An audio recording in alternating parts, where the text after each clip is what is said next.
Spiderman, Spiderman, এটা iron ম্যানের গলার আওয়াজ কোথা থেকে আসছে? স্পাইডারম্যান, নিচে তাকাও। বড় ভাইয়া, আপনি এত ছোট হয়ে গেলেন কিভাবে? ওই দানবটা ওর শক্তিতে আমাকে ছোট করে দিয়েছে। ওই দানবের এত বড় সাহস, ও আমার আয়রন ম্যানকে ছোট করেছে। আমাকে ওটার কাছে নিয়ে চলুন।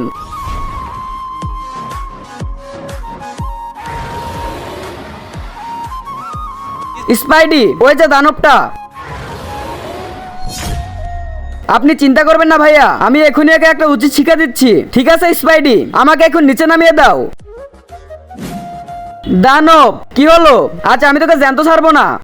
এর আগে যদি তুমি মেয়ে হও তাহলে লাইক সাবস্ক্রাইব করে কমেন্টে এ লেখো, আর যদি স্মার্ট ছেলে হও তাহলে লাইক সাবস্ক্রাইব করে কমেন্টে বি লেখো, আর যদি কিছু না করো তাহলে আমি ভেবে নেবো তুমি অন্য কিছু, তাই তাড়াতাড়ি লাইক সাবস্ক্রাইব করে দাও। এই নে, থামো থামো। কেমন লাগলো? আমাকে মেরো না, তাহলে জলদি আয়রন ম্যানকে আবার বড় করো। ঠিক আছে, করছি। পার্ট 2 এর জন্য কমেন্ট করুন।